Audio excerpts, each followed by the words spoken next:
बापू जी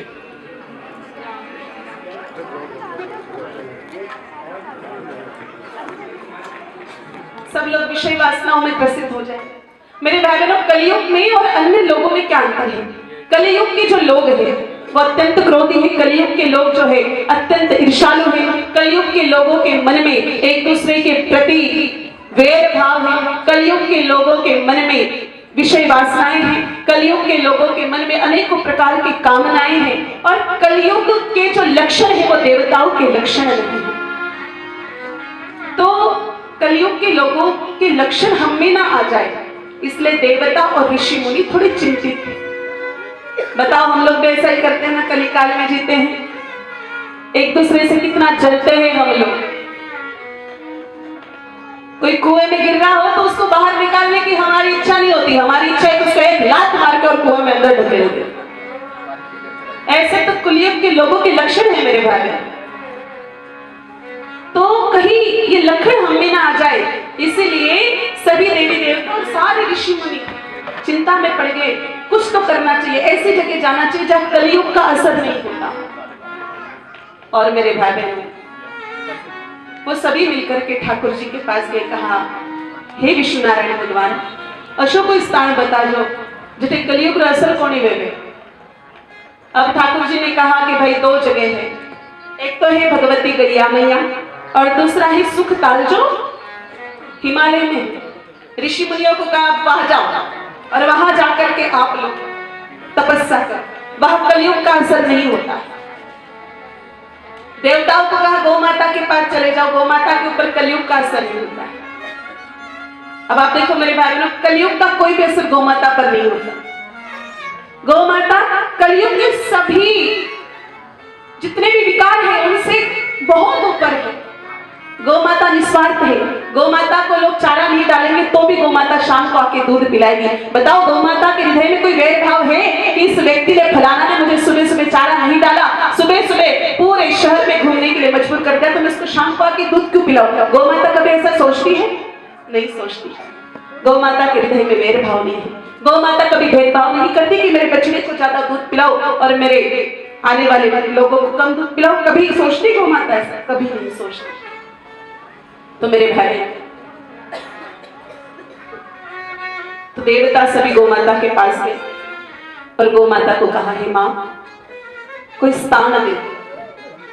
तो गौ माता ने कहा, मेरे अंग अंग में जगह रिक्त है, जिथे बैठो चाहो बैठ जाओ। सभी देवता गौ माता के एक एक अंग में जाकर के विराजमान हैं। लेकिन मेरे भाई बहनों, लक्ष्मी मैया और गंगा मैया थोड़ा देरी से आई, लेट आई, थोड़ा मोड़ो हुआ आता था। क्यों? क्योंकि माताओं की थोड़ी आदत रहती है। कलयुग से लेकर के मतलब सतयुग से लेकर के कलयुग तक हमारी माताओं ने उनका रिकॉर्ड कभी नहीं तोड़ा है। सतयुग से लेकर के कलयुग तक माताओं ने एक रिकॉर्ड कायम रखा है कि माताएं हर जगह लेट ही आती है। बोले कथा में आओ, कठे जाओ, पर माताएं तो लेट ही आती है। तो हमारी लक्ष्मी मैया और गंगा मैया भी लेट ही आई, देरी से आई और आकर के गौ माता के पास जाकर के खड़ी हो गई कि मैया कोई जगह बता। तो गौ माता ने कहा कि भाई मारो तो रोम रोम भर गयो, अबे कभी जगह खाली कोई। तो लक्ष्मी मैया की आंख में आंसू आ गया और गंगा मैया तो थोड़ा नाराज हो गई। कहा मैया यूं मत करो, कोई छोटी मोटी जगह बता दो जिथे मैं बैठ जाऊं। अब गौ माता ने कहा भाई मारो गोबर और गौमूत्र में जगह थोड़ी खाली है, देखो तो बैठ सको तो बैठ जाओ। जैसे गोबर की बात सुनी माता लक्ष्मी जी ने कहा, मां गोबर तो सबसे पवित्र है। गौ माता जितना भी कभी पदार्थ देवे, दूध, दही, गौमूत्र, घी, इनमें सब ज्यादा पवित्र है गौ माता रो गोबर। हालांकि आजकल तो गोबर रो नाम होता ही माता बहन और माथा चढ़े, पर गोबर सबसे पवित्र है। लक्ष्मी मैया ने कहा मैं गोबर में जाके बैठ जाती हूँ, और गंगा मैया ने कहा मैं स्वभाव से सरल मैं गोमूत्र में बैठ जाती हूँ। तो लक्ष्मी मैया गोबर में बैठ गए और गंगा मैया गोमूत्र में विराजमान हो गए, और दोनों बहुत खुश हो गए। और खुश होकर राजी होकर के दोनों देवियों ने आशीर्वाद दिया, जिस घर में सेवित गौ माता का गोबर गिरेगा वहां कभी लक्ष्मी जी की कमी को नहीं आवे। अब बहुत सारे लोग कहते हैं कि हमारे आंगन में तो खूब गोबर गिरता है भाई, लेकिन हमारे यहाँ लक्ष्मी जी की कमी है। भैया तुम्हारी गौ माता प्लास्टिक खाती है, कचरा खाती है, डंडे खाती है, और फिर तुम चाहते हो कि आपके आंगन में जो गोबर गिरा है वो तुम्हें लक्ष्मी प्रदान करे। सेवित गौ माता का गोबर ही लक्ष्मी प्रदान करता है। जो गौ माता दिन रात लट खाती है, डंडे खाती है, भूखी प्यासी घूमती है, लोगों की गालियां खाती है, कचरा खाती है, प्लास्टिक खाती है, वो गौ माता का जो गोबर है उस गौ माता का, वो कभी आपको लक्ष्मी प्रदान नहीं कर सकता। हम लोग एक नंबर के स्वार्थी है मेरे भाई बहनों। हमारी दानत नहीं कि गौ माता को रोटी खिलाए, हम गौ माता को पानी भी नहीं पिलाना चाहते और चाहते हैं कि गाय माता के गोबर से हमारे घर में लक्ष्मी आ जाए। ये कभी संभव नहीं है। इसलिए कथा की एक एक बात को अच्छी तरह से सुनना चाहिए। कौन सी गौ माता का गोबर लक्ष्मी प्रदान करता है? जिस गौ माता को आप सेवा करते हो, जिस गौ माता की घर में सेवा होती है, जो गौ माता सड़कों पर सुनी नहीं घूमती है, जिस गौ माता को घर में ही व्यवस्थित चारा पानी दिया जाता है, उसी गौ माता का गोबर आपके घर की दरिद्रता को मिटा करके आपको अथक लक्ष्मी, अष्ट ऐश्वर्यों वाली लक्ष्मी प्रदान करने का कार्य करता है। लट खाने वाली गौ माता का गोबर आपके घर की दरिद्रता को खत्म नहीं कर सकता। और रही बात गौमूत्र की, तो माता गंगा ने कहा कि जिस घर में सेवित गौ माता का गौमूत्र गिरेगा वहां कभी भूत प्रेत बाधा नहीं हो। बहुत सारे लोगों के घरों में समस्या होती है, ऊपर की समस्या है महाराज, ऊपर की हवा है, पता नहीं चलता। अरे भाई घर में गाय माता बांध लो, गाय माता का गौमूत्र गिरेगा तो ऊपर की नीचे की सारी हवा निकल जाए, कोई दिक्कत ही नहीं आएगी। बस घर में सेवित गौ माता बांधने की जरूरत है और कुछ भी नहीं। तो मेरे भाई बहनों, एक गौ माता की वंदना से सभी देवताओं की वंदना हो जाएगी। बोलिए गौ माता की। अब आइए मेरे भाई बहनों, कथा में प्रवेश करते हैं। आप सबके मन में एक भाव होगा कि ये जो गौ कथा हो रही ये आज तक तो हमने कभी सुनी नहीं, तो ये कथा कहां से शुरू हुई? इस कथा को किसने लिखा? इस कथा को सबसे पहले किसने बोला? इस कथा को सबसे पहले किसने सुना? आइए मेरे भाई बहनों, श्रीमद् भागवत महापुराण में प्रथम स्कंद में स्वयं भक्ति माता कहती है, उत्पन्नो द्रविड़ो साहं वृद्धि कर्नाटकी गता किंचिन किंचिन महाराष्ट्रे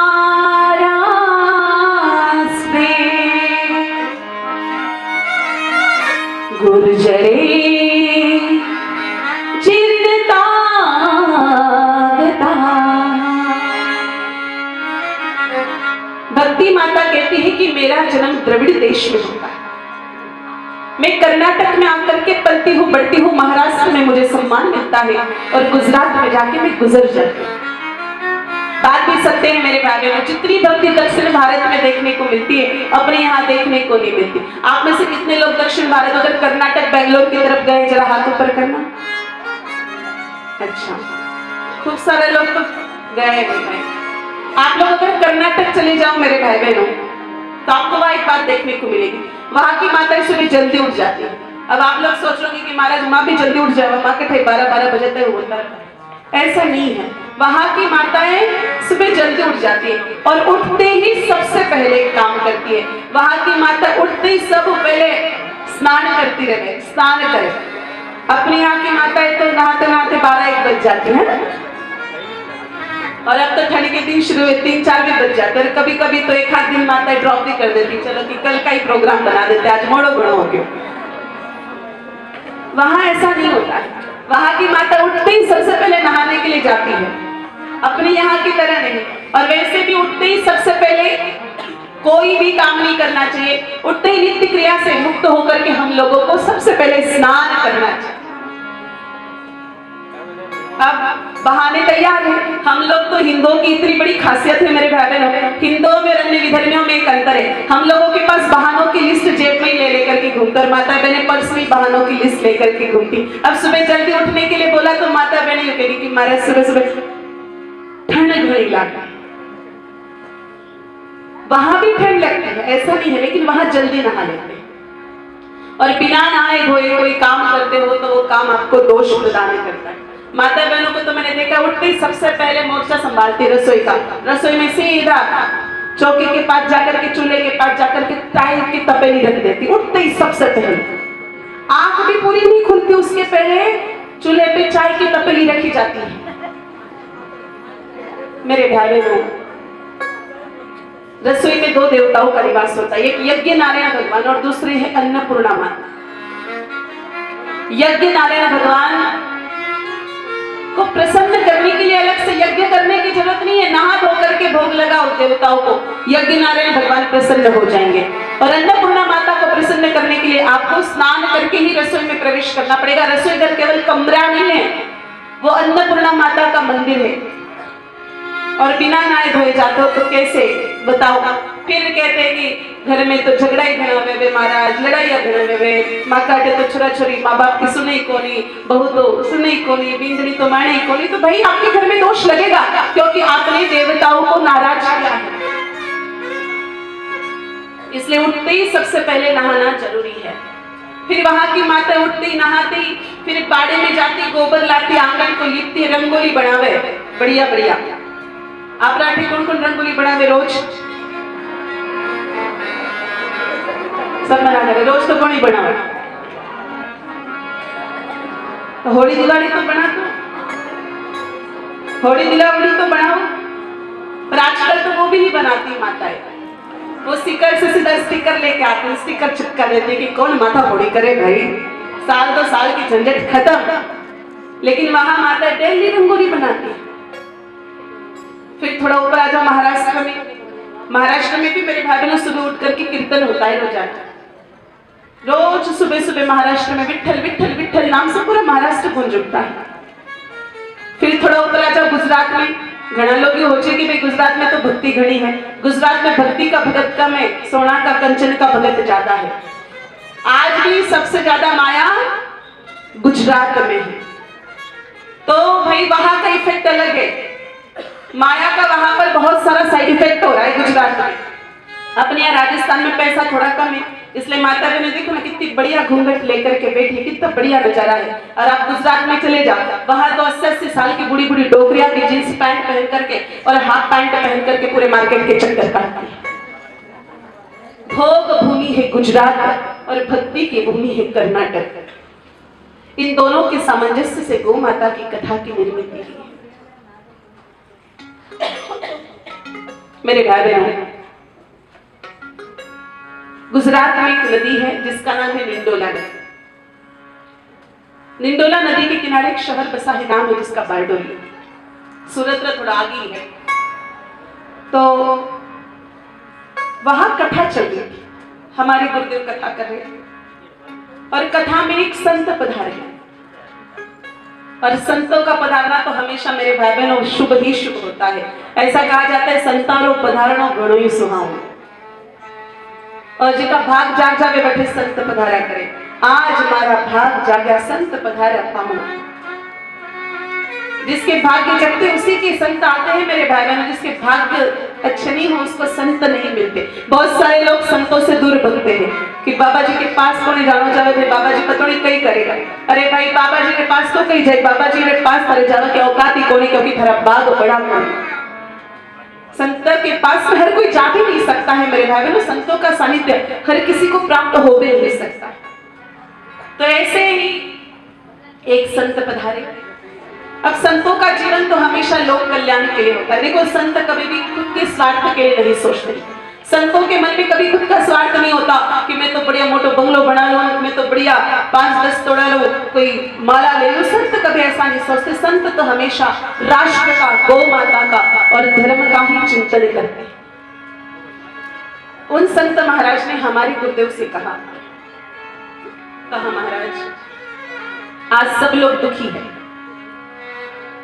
और बात भी सकते हैं मेरे भाई। एक बात बताओ, आप में से कोई है क्या जिसके जीवन में 1% भी कोई दुख नहीं हो? कुछ भी दुख नहीं, कुछ भी नहीं, कुछ भी नहीं, कुछ नहीं। यहाँ तक कि हमको जुकाम भी नहीं होता है महाराज, हम इतने सुखी। ऐसा कोई हो तो हाथ ऊपर करो। एक भी कोई तन दुखी, कोई मन दुखी, कोई धन बिन बहुत उदास, थोड़ा थोड़ा सब दुखी, सबने सुख की तलाश। और महाराज जी ने बहुत अच्छी बात कही, कहा सब लोग दुखी हैं और सब लोग सुख की तलाश में भटक रहे हैं। बताओ बात सही कही कि नहीं कही? लेकिन सुख की तलाश पूरी नहीं हो रही है। सबसे बड़ी बात यह है, हम इतना भटक रहे हैं सुबह से लेकर के रात तक, 1 जनवरी से लेकर के 31 दिसंबर तक, जन्म के पहले दिन से लेकर के मृत्यु के अंतिम घड़ी तक ये दौड़ केवल मात्र सुख की तलाश में है। लेकिन मेरे भाई बहनों, सुख की तलाश अभी तक पूरी नहीं हुई है, नहीं हुई है, नहीं हुई है। एक दिन का बच्चा भी सुख की तलाश करता है। अब आप कहोगे एक दिन का बच्चा चल नहीं सकता, बोल नहीं सकता, खा नहीं सकता, तो एक दिन का बच्चा सुख की तलाश कहाँ करता है? बात सकते हैं मेरे भाई बहनों, एक दिन का बच्चा बोल नहीं सकता, चल नहीं सकता, खा नहीं सकता, लेकिन एक दिन को बच्चों रो तो सके हैं। और एक दिन का बच्चा रोता है माँ के दूध के लिए। उस वक्त उसे माँ के दूध में सुख मिलता है। फिर बच्चा और थोड़ा बड़ा होता है, झूला झूलने के लिए रोता है, उस वक्त उसको झूले में। फिर मेरे भाई बहन मम्मी उसको कपड़े पहना के तैयार करती कि जा छोरा स्कूल जा। अब बच्चे को स्कूल नहीं जाना, उसके लिए और रोएगा। अब जैसे जैसे पढ़ लिख गया, डिग्री डिप्लोमा प्राप्त कर लिया, लेकिन नौकरी नहीं मिल रही, फिर नौकरी के लिए रोएगा। किसी राजनेता के पास जाके हाथ जोड़ के खाएगा कि बाबूजी भले ही 5 महीना की तनख्वाह थे राख लीजिए, पर हमारे कोई नौकरी को जुगाड़ कर दो। अब जैसे जैसे नौकरी भी लगी, लेकिन शादी के लिए छोकरी का जुगाड़ नहीं हो रहा है भाई। जल्दी से मारो, ब्याह करा दो। अरे भाई बालाजी महाराज जी खुद बाल ब्रह्मचारी, तेरी शादी कहां से करें?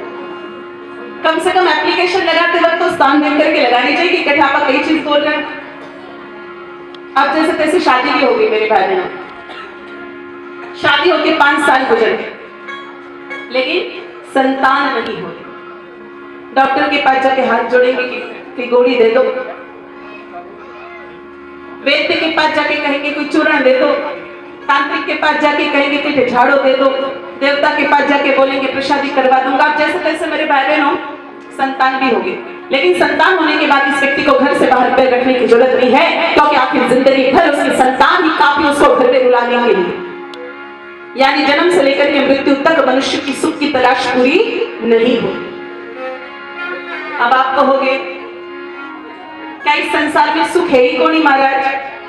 ऐसा नहीं है मेरे भाई बहनों, लेकिन जिधर सुख है उधर हमने तलाश नहीं की। जानो तो यहाँ पर सिकर और आप चल रहा डिडवाना रोड पे सिकर आसी कौन आसी, आखिर जिंदगी भर 400 तो भी कौन आसी? मेरे भाई बहन आज हमारी स्थिति कबीरदास जी की मछली की तरह है, जो पानी में पड़े पड़े चिल्ला रही है, प्यास लगी है पानी पिला दो, प्यास लगी है पानी पिला दो। कबीर साहब अपने उलट भाषा में कहते हैं, माने सुन सुन आवे हासी रे, जल में भी नीन प्यास। आज इंसान सुख की तलाश करता है पैसा में, बीबी बड़ी ना भैया सबसे बड़ा रुपया, देख भाई ऐसा है सबसे बड़ा पैसा। इंसान पैसे कमाने के लिए क्या क्या नहीं करता। अपने यहाँ के बहुत सारे लोग अपने वतन को छोड़ करके, अपने देश को छोड़ करके कहीं कहीं जाकर के रह रहे हैं। मेरे भाई बहन बताओ कौन ऐसा व्यक्ति जो अपने घर को दार को छोड़ करके और दूर दराज रहेगा? ये सब पैसों की माया है। बहुत सारे लोग अपने बाल बच्चों को, पत्नी को, माता पिता को छोड़ के भी रह रहे हैं, क्यों? पैसे कमाने। लेकिन मेरे भाई बहनों इन पैसों में सुख नहीं, हालांकि इसका अर्थ ये मैं नहीं कह रही हूं कि पैसे कमाना छोड़ दो और हम जैसे बाबा जी बन जाओ, बिल्कुल ऐसा नहीं है मेरे कहने का मतलब। पैसा बहुत जरूरी है घर गृहस्थी को चलाने के लिए, लोक लाज को निभाने के लिए, दुनिया को दिखाने के लिए पैसा बहुत जरूरी है। खूब पैसे कमाओ। हम तो ठाकुर जी से बहुत प्रार्थना करेंगे कि आपके यहाँ पर लोगों के घर पे अनाज के भंडार भरे रहे, धन धान्य के भंडार भरे रहे, आप लोग खूब फलो फूलो। लेकिन मेरे भाई बहनों, सब कुछ करने के बाद एक बात तय होती है कि पैसों में सुख नहीं। अगर पैसों में सुख होता तो एक बात बताओ, जो पैसों बढ़तो भाई तो बीपी क्यों बढ़तो? अगर पैसों में सुख होता तो जो पैसा बढ़ता तो डायबिटीज का लेवल क्यों बढ़ता? जो पैसा बढ़ता तो बड़ी बड़ी बीमारियां क्यों? आपने देखा होगा गरीब आदमी कम पैसे कमाता है, इसलिए उसकी बीमारी भी छोटी सी होती है, जुकाम, सर्दी, बुखार। पैसेवाला आदमी पैसे ज्यादा कमावे तो उसकी बीमारी भी मोटी मोटी हो गई, एंजियोग्राफी और बाईपास सर्जरी और ब्रेन स्ट्रोक। पैसों में सुख नहीं। तो एक बात तय होगी कि पैसों में सुख नहीं। गरीब आदमी बीमार पड़ता है, डॉक्टर के पास जाता है, डॉक्टर 100-200 रुपए की गोली दवाई में ही उसकी बीमारी खत्म कर देता है। करोड़पति आदमी डॉक्टर के पास जाता है तो मेरे भाई बहनों 10-15 हजार तो टेस्ट करवाने के लग जाते हैं, 10-15 हजार गोली दवाइयों के लग जाते हैं। ऊपर से डॉक्टर 4 परहेज और देता है, नमक मत खाना, मीठा मत खाना और घी तेल मत खाना। नमक खाएगा बीपी बढ़ जाएगा, मीठा खाएगा डायबिटीज हो जाएगी, तीखा खाएगा अल्सर एसिडिटी शुरू हो जाएगी, और घी तेल खाना तो बहुत दूर की बात है, देखना भी मत। पहले से तो ब्लॉकेज और एक हो गया, हार्ट अटैक की तरह राम नाम सत्य हो जाएगा। अब जरा विचार करो मेरे भाई बहन, जो पैसा हमें दीपावली दशहरे पर सुख नहीं दे रहा है, ऐसे पैसों में जिंदगी भर के सुख की तलाश कर रहे हो, कैसे सुख मिले? माताओं आप लोग जाओ मत, अभी थोड़ी देर में ही हम आज प्रथम दिन के सत्र को विराम दे रहे हैं। पहले दिन की इतनी कथा सुनी तो 10-15 मिनट और भी सुन करके जाइए। मुझे पता है आप सब लोग 10 बजे से आए हुए हो, बैठ जाइए, इतना भी कुछ अर्जेंट काम नहीं। 10-15 मिनट तो घर पे खाना लेट भी बन सकता है। तो पैसों में सुख नहीं है तो इंसान सोचता है कि भी अब पैसों की बात छोड़ दो। माताओं को लगता है कि महाराज माँ की तो रोकड़ पैसा की जरूरत पड़ेगी कोई। अगर पतिदेव साल में 2-1 बार कोई 2-4 तोड़ा सोना रो आइटम ले देवे तो मैं घना सुखी हो जाता।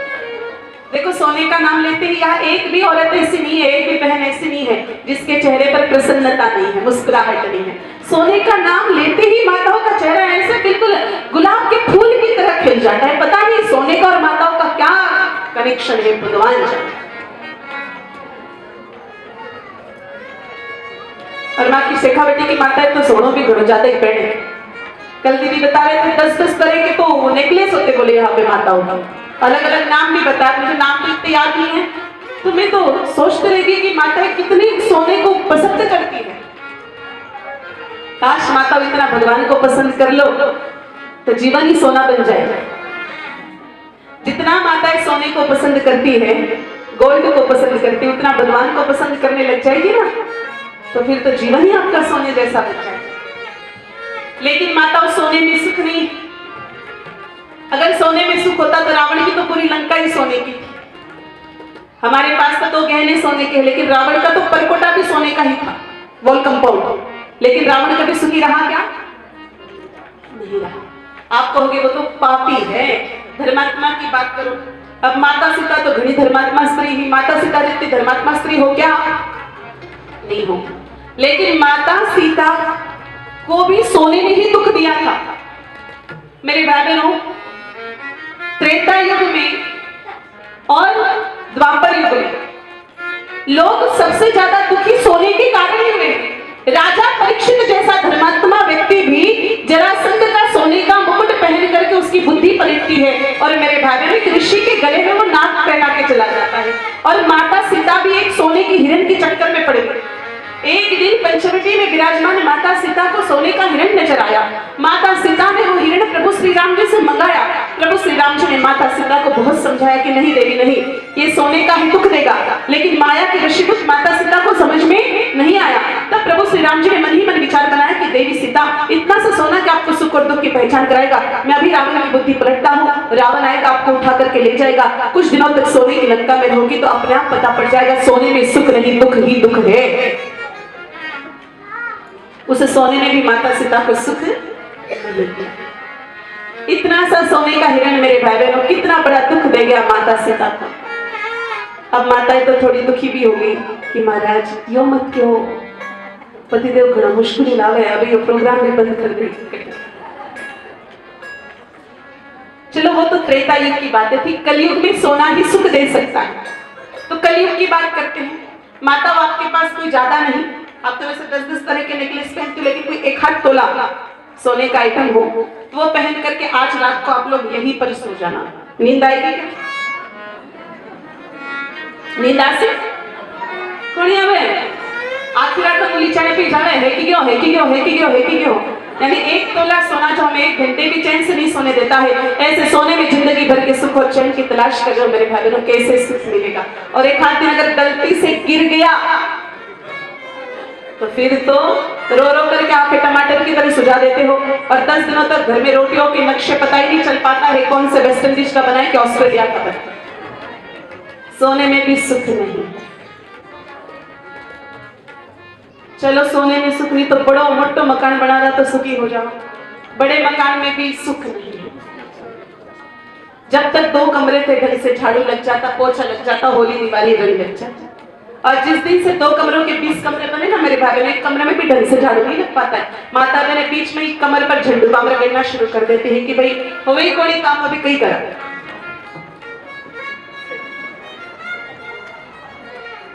बड़े मकान में भी सुख नहीं, फिर क्या करें? बच्चे हो जाएंगे तो सुखी हो जाएंगे। मेरे भाई बहनों, संतान कभी सुख नहीं देती। एक बात हमेशा याद है, संतान के लिए शास्त्रों ने कहा नास्ति पुत्रो समरिपु, खुद की औलाद के बराबर कोई संतान दुश्मन हो नहीं सकती। पूर्व जन्म के जो वेरी होते हैं ना मेरे भाई बहनों, जिनका हिसाब किताब निपटाना होता है, वो इस जन्म में संतान बन करके आते हैं।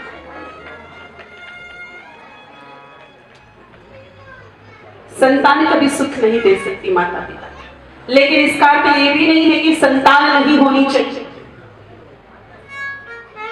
कितनी संतान होनी चाहिए? 1 या 2?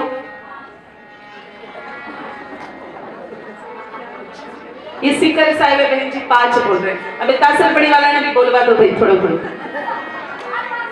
पालवास वाले बहन जी 5 बोल रहे हैं। अब बैठे वाला बताओ 2 3।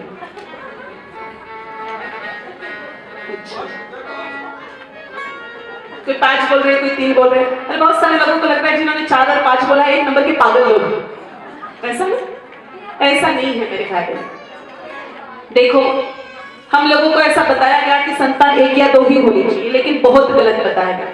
बहुत सालों पहले देश में एक साजिश चली थी मेरे भाई बहनों, हिंदुओं की संख्या घटाने की और विधर्मियों की संख्या बढ़ाने की। उसी के तहत हमारी जगह जगह से संख्या घटाई गई और उन लोगों की संख्या बढ़ाई गई। और आज परिणाम यह है कि हमारे देश के बहुत सारे स्थान ऐसे हैं, हमारे देश के बहुत सारे शहर, हमारे देश के बहुत सारे गांव ऐसे हैं जो मिनी पाकिस्तान में तब्दील हो चुके हैं।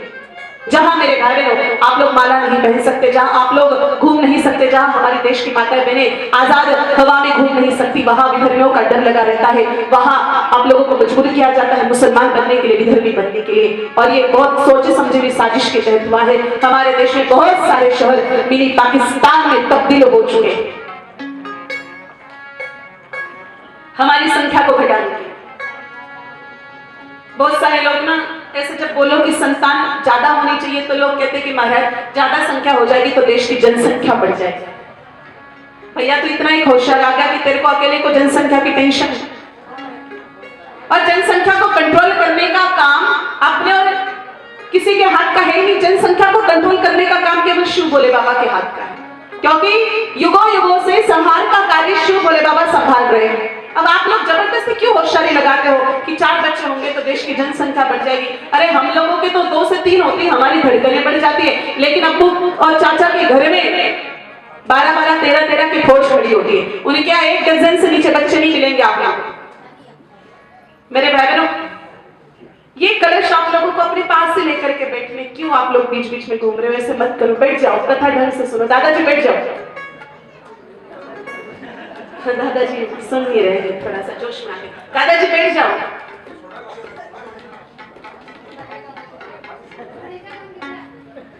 तो देखो, ऐसा है कि अगर हम लोगों की संख्या ऐसी घटती रही और उनकी संख्या बढ़ती रही तो हिंदुस्तान में एक दिन हिंदू ही अल्पसंख्याक हो जाए। और फिर क्या होगा आप लोग जानते हैं। इतिहास इस बात का गवाह है मेरे भाई बहनों कि इन लोगों ने हमारे ऊपर कितने अत्याचार किए हैं, हमारे कितने तो मंदिर नष्ट किए हैं, हमारी कितनी मूर्तियों को खंडित किया, हमारी बहन बेटियों के साथ इन लोगों ने कितने अत्याचार किए हैं। क्या आप लोग इस बातों से वाकिफ नहीं? आप लोगों को ये बातें पता नहीं? हम लोग किस कुंभकर्ण की नींद सो रहे हैं भगवान जाने।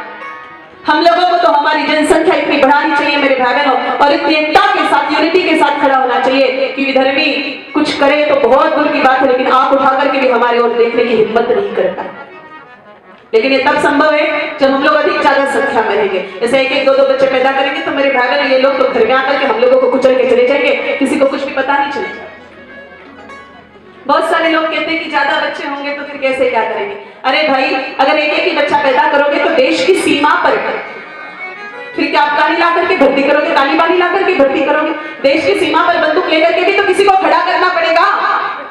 एक एक बच्चा होगा तो कौन मेरे भाई बहनों फौज में अपने बच्चे को भेजेगा? और वैसे भी शेखावटी की धरती मेरे भाई बहनों सबसे ज्यादा फौजी शेखावटी की धरती से ही जाते हैं। ये आप लोगों के लिए गौरव की बात है। लेकिन आने वाले समय में ये फौजी भी शेखावटी से नहीं निकल पाएंगे अगर एक एक ही बच्चा पैदा हुआ। बहुत सारे लोग कहते हैं कि एक एक बच्चा होना चाहिए, तो एक एक बच्चा होगा तो कौन अपने इकलौते बेटे को, बताओ, कलेजे के टुकड़े को साधु या साध्वी बनाएगा, संत बनाएगा? कोई नहीं बनाएगा मेरे भाई। संतान एक नहीं, कम से कम 4 होनी चाहिए, कम से कम 4, क्योंकि राम लक्ष्मण भरत शत्रुघ्न 4 भाई हैं, 4 वर्ण हैं, 4 पुरुषार्थ हैं, 4 आश्रम है, 4 मठ है, 4 धाम है, 4 मूलांक श्रेष्ठ है, इसलिए 4 ही संतान कम से कम होनी चाहिए। लेकिन इसका अर्थ ये नहीं कि मोटे बेटे को तो बड़े बेटे को लगा दिया। आप लोगों ने कपड़े की दुकान सिकर 2 नंबर वाले को दूसरी दुकान लगा करके भेज दिया जयपुर, 3 नंबर वाले की कोई दुकान जचा दी कपड़े की, उसको भेज दिया आसाम, और चौथे नंबर वाले को कोई डीडवाना भेज दिया, फिर तो ठन गोपाल। ऐसे काम नहीं चलेगा। बड़े बेटे को साधु बनाओ, दूसरे को फौज में भेजो, तीसरे को समाज सेवक बनाओ, चौथे को अपने पास में रखो, बाकी चारों को ऐसे अलग अलग कामों में लगा के रखोगे ना तो एक दिन भूखा मरना पड़ेगा। बड़ा देखेगा छोटा खिलाएगा, छोटा देखेगा मजला खिलाएगा, एक चक्कर में 4 बेटे का बाप भूखा मर जाए। तो संतान तो 4 होनी चाहिए, पर इस अपेक्षाकृत की संतान में सुख नहीं। आपको संतान 4 हो या 400, एक भी सुख नहीं देगी, क्योंकि इस संसार का सबसे श्रेष्ठ पुत्र माना गया है श्रवण कुमार। ना आज तक कभी हुआ ना आगे कभी होगा, लेकिन श्रवण कुमार के माँ बाप उसी की याद में तड़प तड़प के मर गए। माँ बाप की मृत्यु का कारण स्वयं पुत्र बना था मेरे भाई। प्रभु श्री राम जी की हम लोग बात करें, प्रभु श्री राम जी ने क्या पुत्र होने का कर्तव्य निभाया। केवल पिता ने वचन दिया था, उस पिता के वचन को सार्थक करने के लिए प्रभु श्री राम जी ने राजपाट को छोड़कर के जंगल का रास्ता अपना लिया।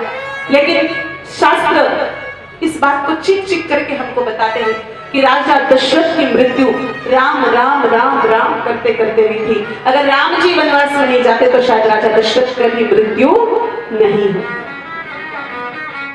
तो कहीं ना कहीं अप्रत्यक्ष रीत्या राजा दशरथ की मृत्यु का कारण राम जी ही थे। और भगवान श्री कृष्ण का तो देखो जन्म भी नहीं हुआ था, केवल जन्मने की खबर मिली थी दूर दूर से, तब तक उनके माता पिता को उठा करके जेल में डाला। तो मेरे भाई बहनों, जब भगवान अपने माता पिता को सुख नहीं दे पाए तो कलयुग में ये 24 घंटे में से 20-20 घंटे मोबाइल में आंखें डालने वाली आपकी संतान, ये चाउमीन, पिज्जा, बर्गर, मोमोज जैसी सुगली सुगली चीजें खाने वाली आपकी संतान, दिन भर बिस्तर में पड़ी रहने वाली आपकी संतान आपकी क्या निहाल करेगी? कुछ भी निहाल करने वाली नहीं। इसलिए कलयुग में तो ये सोचना ही गलत है कि संतान हमको निहाल करेगी। जिस माता पिता को ऐसी कोई गलतफहमी हो, दिमाग से निकाल देना, अपना जुगाड़ खुद ही कर लेना भाई। और अगर जुगाड़ करना ही हो तो मैं आप लोगों को और तरीका बता देती हूँ। आज बढ़िया से कोई 100-500 रुपए की पेटी लेके आ जाना, उसमें 4-5 पत्थर भाटे डाल देना, ऊपर से ताला लगा के चाबी फेंक देना और उस पेटी को अलमारी में फिट कर देना। अब आपका बच्चा देखेगा कि पिताजी ने इस अलमारी में कुछ छुपा रखा है, छुपा रखा है, छुपा रखा है। इस चक्कर में आपका बेटा आपके चक्कर काटेगा, बाकी चक्कर काटने वाला नहीं है। कुछ भी नहीं है, कोई सार नहीं है संतान में, अपनी व्यवस्था खुद लेके चले। अब आप कहोगे संतान में सुख नहीं है, तो एक काम करा महाराज, मैं चुनाव लड़ देगा, नेताजी बन जाओ तो सुखी हो जाओ। नेतागिरी में भी सुख नहीं है, एक बात अच्छी तरह से